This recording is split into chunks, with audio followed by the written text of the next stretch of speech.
Alors, bonjour à tous. Aujourd'hui, nous sommes réunis, les membres du caucus de Montréal, avec notre collègue du Bloc québécois, pour discuter ensemble des grands enjeux qui touchent notamment l'Est de Montréal. Et nous sommes nous déplorons depuis bientôt 2 ans. En avril, le gouvernement libéral aura été élu depuis 2 ans. Depuis bientôt 2 ans, l'abandon complet des grands dossiers de l'Est de Montréal par le gouvernement Couillard. Alors, le ministre de la Métropole, qui était Robert Poetti, n'est plus là. Le nouveau ministre de la Métropole a été désigné, Martin Coiteux. Et donc, nous allons lui lancer un appel pressant, parce qu'il a quelques semaines d'ici le prochain budget du Québec, pour démontrer que le gouvernement libéral n'a pas complètement oublié l'Est de Montréal sur plusieurs grands dossiers. Il est certain que l'Est de Montréal souffre de l'inaction économique de ce gouvernement sur l'ensemble du Québec, bien sûr. Il souffre des compressions, et plus que la moyenne, puisque la population de l'Est de Montréal présente des caractéristiques socio-sanitaires qui sont pires que celles en moyenne du reste du Québec. Et donc, l'inaction gouvernementale sur ces questions, les compressions sur les groupes communautaires, les compressions sur les CPE, les compressions sur les soins à domicile et sur les ressources intermédiaires ont toutes un impact disproportionné sur la population de l'Est de Montréal. Et nous demandons une action urgente pour redresser la situation en général et sur plusieurs grands dossiers. Et mes collègues et moi-même allons vous en faire part. D'abord, Carole Poirier. Alors, bonjour. Alors, le directeur de la santé publique de Montréal a déposé en septembre dernier un rapport dévastateur sur la salubrité des logements et tout particulièrement dans l'Est de Montréal. Le ministre de l'Habitation, Pierre Moreau, qui a été d'ailleurs remplacé par le nouveau ministre de la Métropole, n'a rien fait, n'a pas agi, n'a même pas réagi. Alors, l'état des logements dans l'Est a besoin d'investissements importants. Et la seule réaction du gouvernement a été de couper le programme qui existait, qui était le programme de Réno Québec, qui a été aboli lors du dernier budget. Nos écoles, nos logements et aussi la décontamination des sols ont besoin de réinvestissements importants. Et au nom des familles, au nom des enfants, au nom de la population de l'Est de Montréal, on réclame du gouvernement libéral, mais tout particulièrement de ces 3 ministres qui sont au Conseil des ministres de l'Est de Montréal, nous leur réclamons d'agir pour nos familles et pour nos enfants.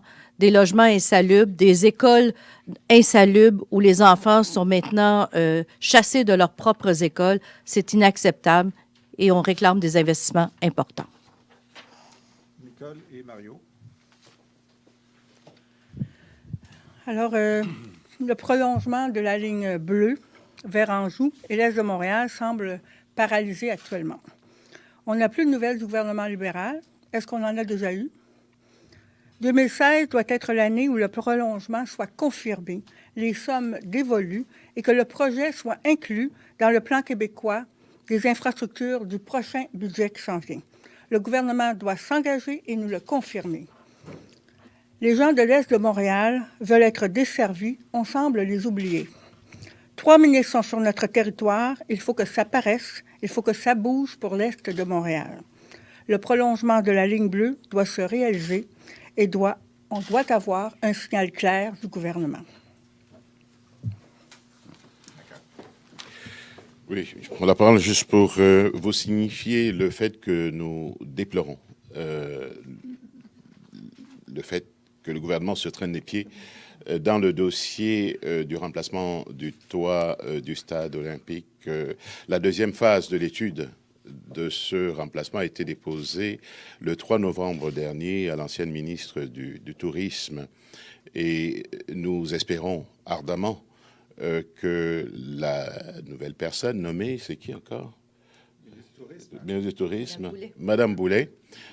Madame Boulet, nous espérons de sa part un dépôt par souci de transparence de cette étude afin de savoir ici à Montréal et sur l'ensemble du Québec la direction que veut prendre le gouvernement relativement à ce projet.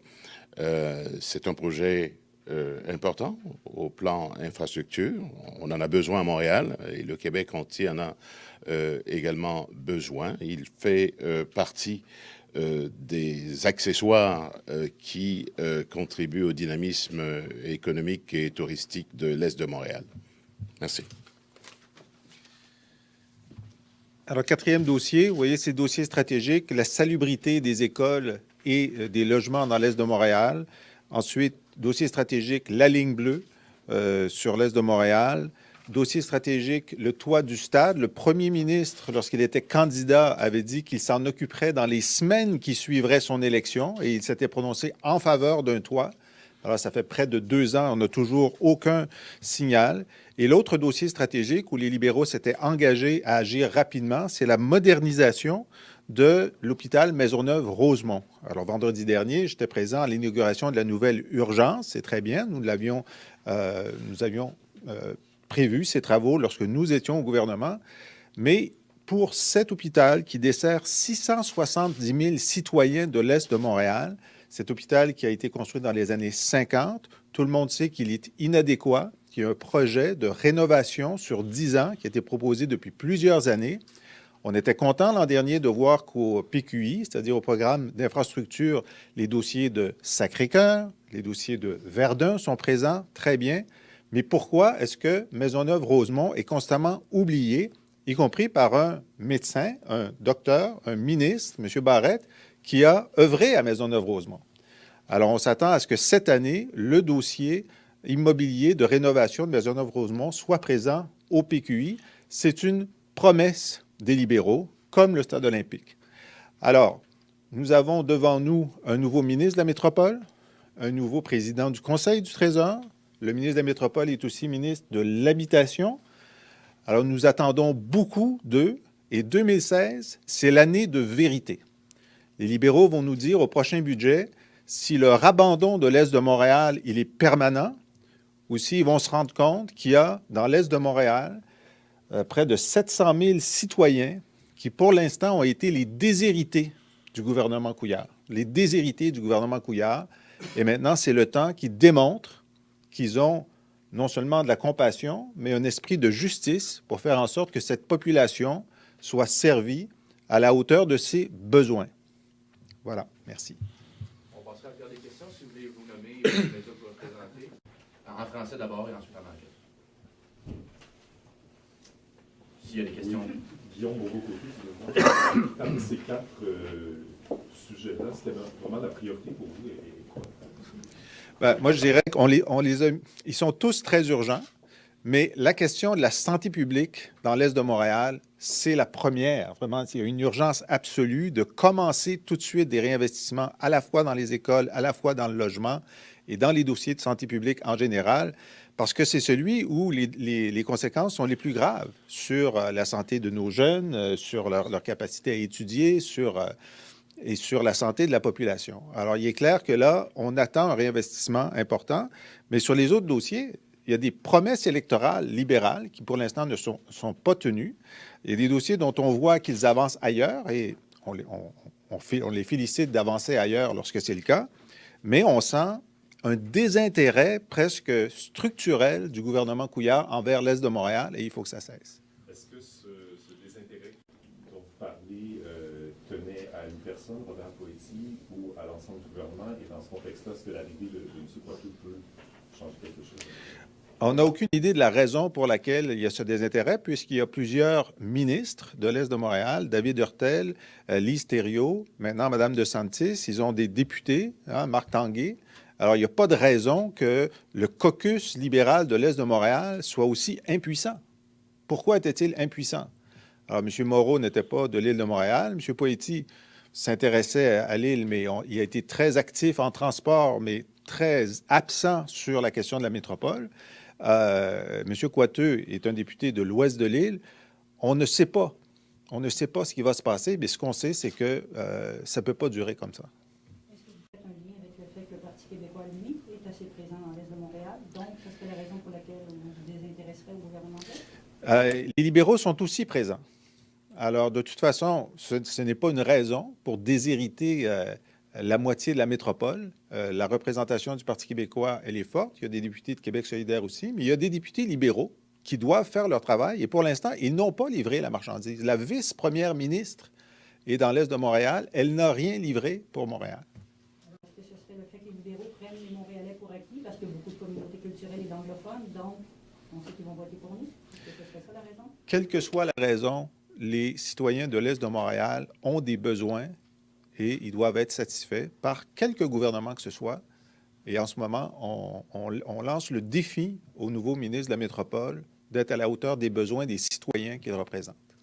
Et concernant la ligne bleue du métro, pouvez-vous me dire, est-ce que c'est la caisse de dépôt qui devrait s'occuper de ça maintenant, puisqu'il y a une question d'infrastructure, ou ce serait complètement à part?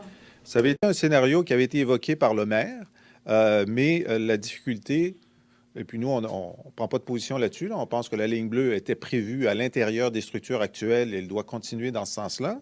Mais s'il y avait d'autres arrangements, on serait prêt à les regarder.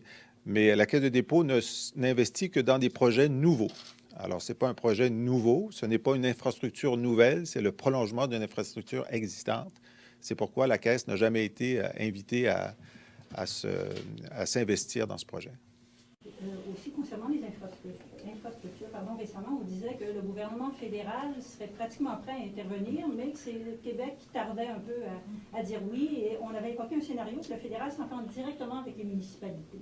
Si c'était le cas, comment vous verriez ça? Nous, on pense que le gouvernement québécois doit avoir la maîtrise d'œuvre sur les infrastructures et qu'il y a des besoins importants, puis des besoins importants dans la métropole, bien sûr, et dans l'Est, et que ce serait urgent que le gouvernement du Québec s'entende avec le fédéral pour que les sommes soient disponibles. On voyait récemment alors que dans le reste du Canada, énormément de projets avaient été approuvés et commençaient à être mis en œuvre au Québec. Après 2 ans de gouvernement libéral, c'était toujours le statu quo, l'absence de projet. Alors, il faudrait que quelqu'un commence à se réveiller là, à Québec. C'est leurs amis, libéraux, fédéraux. Hein, ils nous ont dit que grâce à eux, ça irait plus vite. Ben, depuis qu'ils sont là, ça va moins vite. Monsieur Beaulieu, une question. Je comprends que vous êtes élu dans l'Est, Oui. mais vos revendications ne devraient pas aller du côté d'Ottawa davantage qu'aux libéraux du Québec. Tout à fait, mais M. Trudeau a promis 125 milliards en infrastructure. Le gouvernement fédéral, depuis longtemps, sous-investi dans les infrastructures. Alors, nous, on s'attend rapidement à voir des annonces que des projets progressent pour la ligne bleue pour l'Est de Montréal. J'aimerais l'entendre aussi sur le fait que c'est M. Coiteux, maintenant, qui va être le responsable avec les municipalités, notamment des syndicats dans le milieu municipal avec qui il y a plusieurs points en litige concernant les régimes de retraite et conventions collectives. Vous avez vu M. Coiteux face aux syndicats du secteur public. Comment vous voyez ça maintenant qu'on lui donne un nouveau dossier litigieux? Bien, écoutez, je pense que M. Coiteux a à la fois une réputation de quelqu'un qui peut être très dur dans la négociation. Moi, j'espère qu'à la fin, on s'est rendu compte qu'il y a quand même eu un règlement partiel dans la fonction publique grâce à une mobilisation très forte. Nous, au Parti québécois, on avait dénoncé les offres patronales d'origine parce qu'elles appauvrissaient à la fois les artisans de la fonction publique, du secteur public, et elles aggravaient la situation dans les écoles avec leur volonté d'augmenter le nombre d'élèves par classe. Alors, je pense que la mobilisation générale a réussi à faire reculer M. Coiteux sur certains aspects. Évidemment, ce n'est pas complété. Il y a encore des syndicats qui continuent à faire des revendications. Pour ce qui est des syndicats municipaux, évidemment, nous, on était très critiques de la façon dont le projet de loi a été écrit, notamment sur les questions de retraite. On avait une position qui était beaucoup plus rassembleuse que celle des libéraux. Et on voit que sur la question des policiers, par exemple, c'est pas réglé. La question des pompiers, c'est pas réglé. Ça traîne. Et il semble que dans ces dossiers-là, ils ont décidé qu'ils allaient laisser traîner pour toujours. Alors, ce n'est pas une bonne façon de négocier. Pour le reste, on attend de voir s'il est capable d'être plus rassembleur, d'avoir de la flexibilité. C'est le suspense. Une façon de jeter de l'huile sur le feu, de le nommer lui. alors que les syndiqués municipaux sont en colère et ont déjà commencé à manifester à Montréal? C'est probablement une façon pour M. Couillard de montrer qu'il n'est pas parlable là-dessus. Mais ça, c'est son problème. On va le laisser le gérer. Merci. D'autres questions? Des questions en anglais? Si ce n'est pas le cas, On vous remercie beaucoup. merci. À la prochaine.